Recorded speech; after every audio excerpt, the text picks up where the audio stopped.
I have a question for you. It's a question that I ask myself from time to time in the heat of the moment. I probably should ask it more than I do. It's a question that I ask most of my clients at one point or another. Ready? Here's the question. Do you want to be right or do you want to be married? Which is more important? You can be right or you can be married.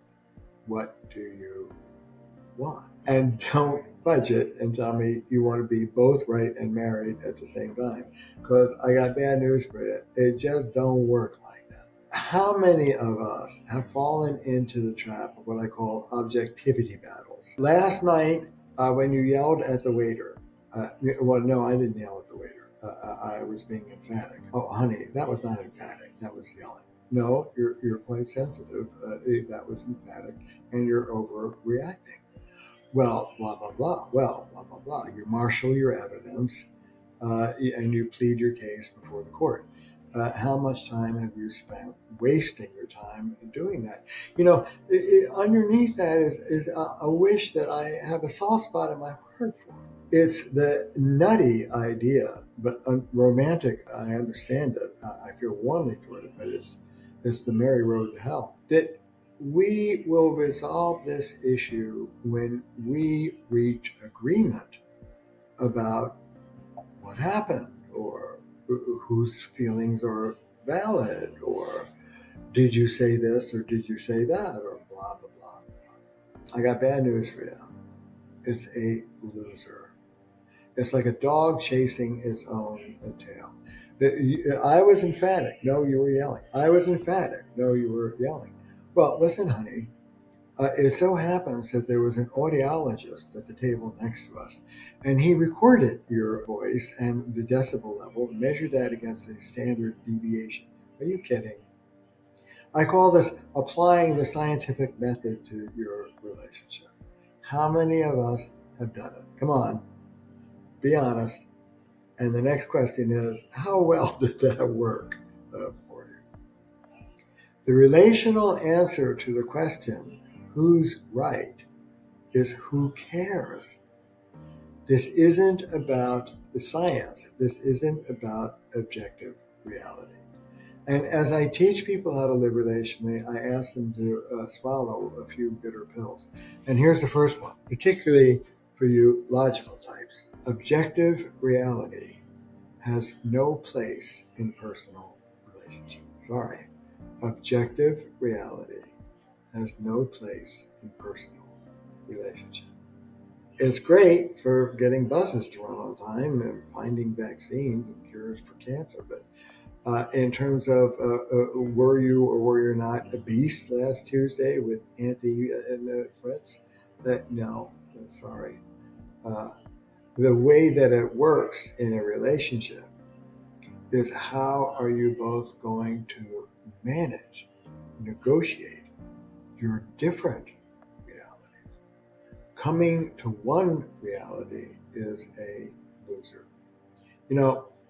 I've done it in my marriage. I've been married 38 years. And the problem for me is that when we circle around who's right and who's wrong, my wife has this stubborn, pernicious habit of thinking that she's right and I'm wrong. Obviously, a disturbed human being. I mean, what can I say? It's not a conversation. It's a debate. It's a battle. And it goes on and on endlessly. Let me teach you how to get out. Who's right and who's wrong? Who cares? Here's the real question. How are we as a team going to work together to find a resolution that we both can live with? Think about it. Who's right? Who's wrong? Who cares? How are we as a team going to work together in a way that works for both of us? Isn't that a better question when the heat is on? I want to tell you a story that illustrates what I'm talking about. This is a true story. So I don't know about you, but in my work, in my life, with my friends and with my clients, this is a ubiquitous issue.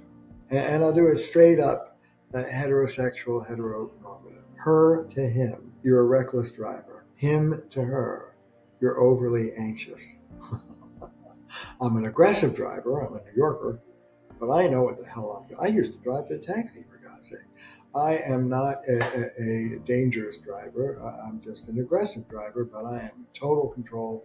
You are worried over nothing. You all blah, blah, blah, blah, blah, blah. You're off to the races. You're reckless. You're overly sensitive. You're reckless. It's like a ping pong ball.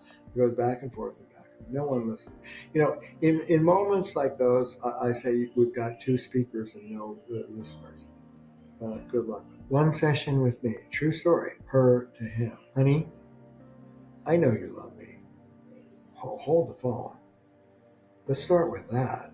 Honey, I know you love me. How many of you listening to this sound like that? Honey, I know you love me. Call me crazy. Call me nervous Nelly. But when I sit in the car next to you and you're tailgating and switching lanes and driving 10 plus miles above the speed limit, none of which he denies, by the way. He just thinks it's safe to drive like that. When you're doing those things, I don't know.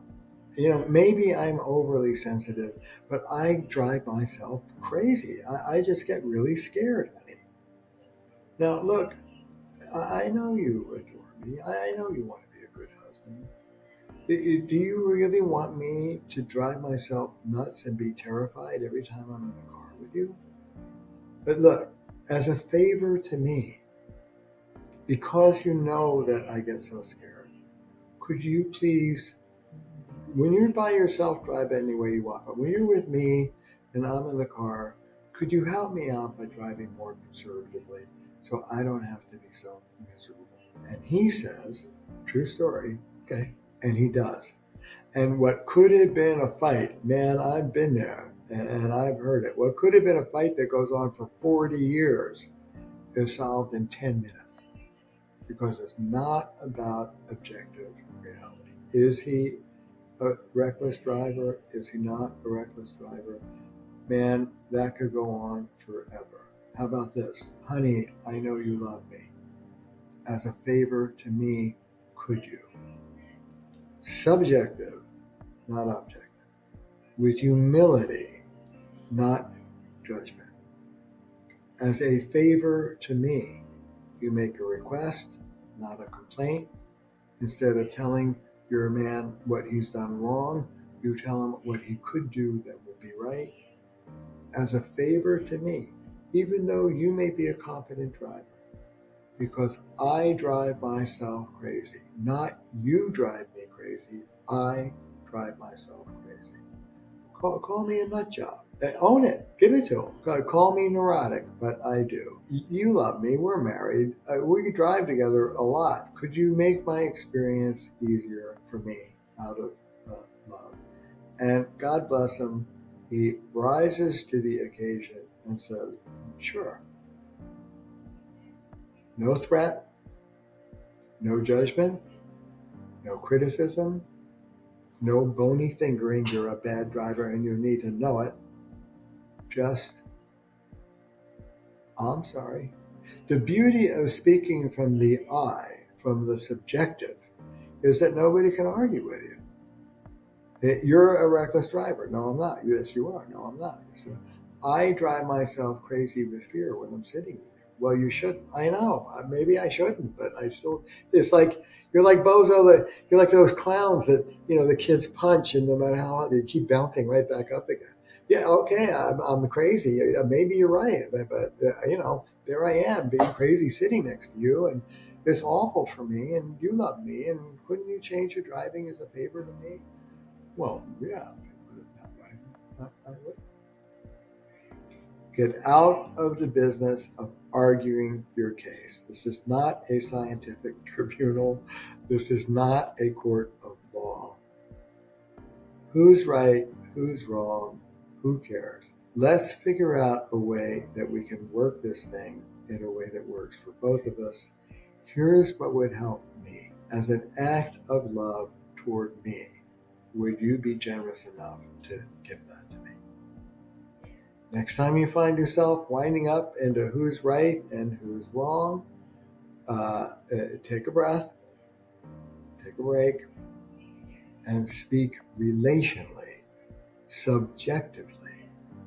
Let's talk about what we need. It's the difference between saying, sex, I need more sex in this relationship, and saying, sex is really an important part of all relationships. We both deserve to have a vibrant sex life. What are we going to do as a team to kickstart this thing back up again? Not you versus me. Not win versus lose, but an ecological perspective. We're in this together. What shall we do to make this work for both of us? Remember, when you're thinking ecologically, if one of you wins and the other one loses, you both lose. Now, that's not idealism. That's realpolitik, baby. If one of you wins and the other one loses, the loser will make the winner pay for it. Trust me, I've been watching couples for 40 years. The loser will make the winner pay for it. How are we going to work this issue in a way that works for both of us? Let's take care of the relationship because we live inside it together. That is wisdom. It's a different way of living on this planet, and Lord knows our planet needs it. It's not about dominance. It's not about winning or losing. It's not about giving in. It's not about fair. It's about what works to keep our ecology, our biosphere, healthy, because we both live within it. Listen, if you found this helpful, click the button subscribe for more videos just like this. I'm full of tips, and some of them actually work. Give it a try. Thanks for spending this time with me. Be well.